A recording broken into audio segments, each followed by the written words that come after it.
Everybody. My name is Angus Wright, and I also go by Angus by Design. And tonight I am joined by Mluv.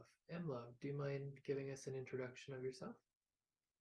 At all. My name is Mluv, Mluv, and it is an all-encompassing name. It is a pseudonym, and it stands for my quest, lifelong quest for self-love. So it is Mluv. I love that. And we just finished participating in your group that happens on Tuesday nights with One New Heartbeat called Journaling Out Loud. And I just wondered if I could ask you a couple of questions. Certainly.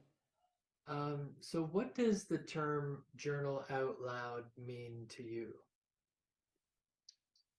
As I'm a person who is chronically inside of their heads, and I'm having this conversation with myself every day about everything, um, it is the process of doing that same thing on a given subject in a group setting. And so we just practice intentional listening with each other. We hold space, and writing is optional. So whether you feel like writing or you just want to speak your words, we are just here to hear you, whatever is going on in your mind. It just the process of holding space and being with each other is the magic.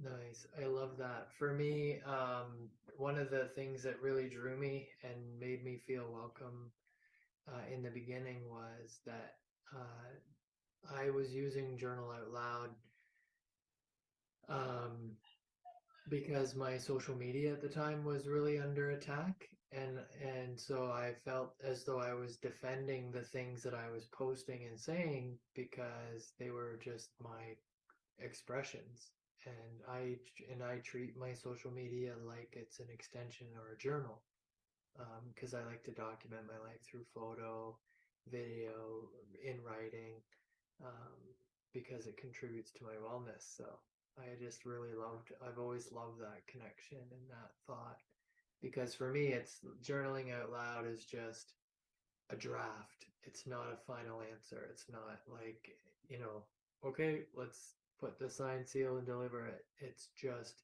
where we're at in the moment, but looking at things from a more creative lens. So, thank you. Exactly. I have some amazing phone conversations with my friends and colleagues, and quite often we'll say, "Man, I wish I had wrote that down."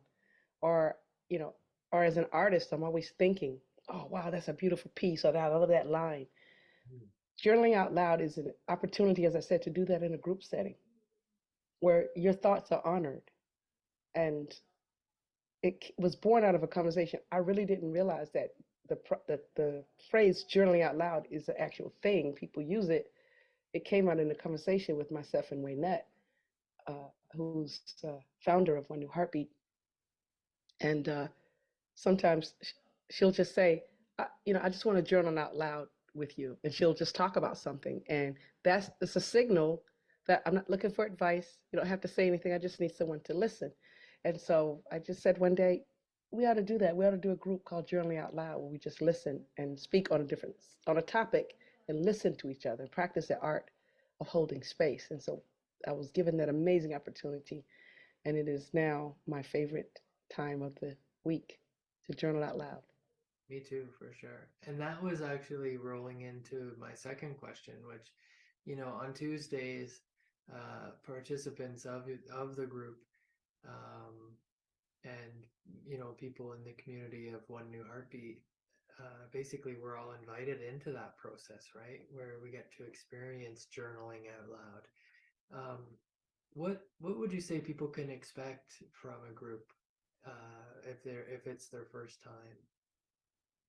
If it's your first time joining us on Journaling Out Loud, the first thing that we will do is center ourselves and ground, and we will, through a practice of mindfulness, very quickly find ourselves uh, at one with ourselves. And it is very calming, and it is very, mm, it is an invitation for creativity to come into that peaceful space that we all co create. And so Um, you can call it woo woo, you can call it Zen, but after we do the woo woo and Zen, we are just a group of people who just love hanging out with each other. You will be respected, your thoughts will be honored, your presence will be honored, and participation is not necessary. Just just joining us, just making the choice to join us is a gift, and we will honor that space that you hold with us. It is just that kind of union that we create together. Yeah, I absolutely agree with that. It's interesting because it's like every time it's a little bit different, but the things that stay consistent, it's just that sense of being able to tell a story without editing ourselves and not feeling as though there's a lot that will come from it outside of just a bunch of nodding heads and big smiles or big reactions and connections. That's what I'm noticing a lot is the beautiful threads and connections that get created as we share that space. Uh, and with that, I'd love to ask you, could you name three artists who inspire you and influence your personal creativity? Yes.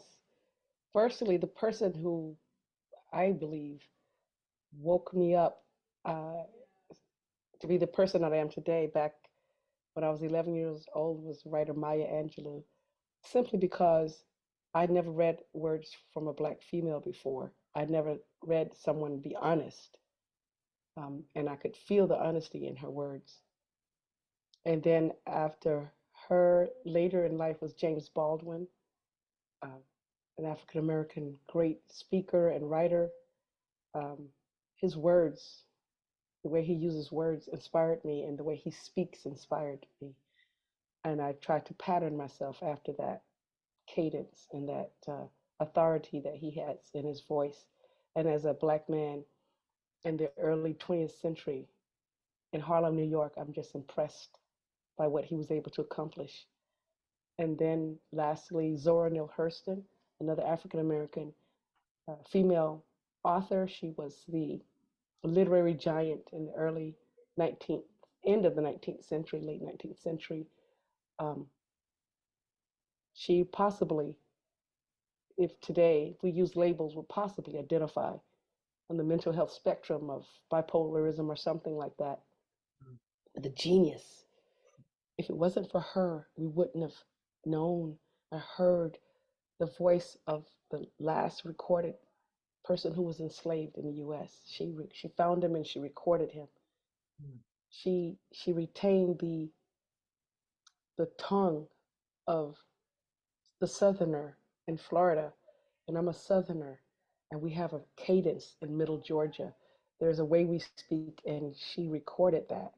And because of her, I began to have pride in the way I speak and from where I'm from. But she made me honor that because if I don't, who will? Mm-hmm. So, in backwards order, Zora Neale Hurston, James Baldwin, and Maya Angelou. One day, I was a quiet, closed in, closed up individual who doubted their place in the world, who felt that they didn't deserve to live.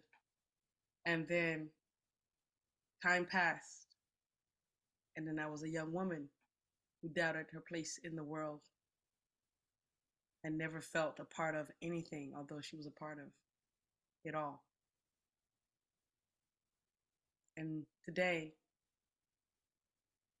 I am a middle aged woman who knows her place in the world and holds her place in the world and is doing my dream job with the cream of the crop of humans available at this point in time. And so, to anyone who's ever doubted if you mattered, you do. You just have to wait. Why not? All good things We don't get our food instantaneously. There's a seed that's planted. There's time. Why not your life? Just wait. That's it. I love it. Thank you so much. No.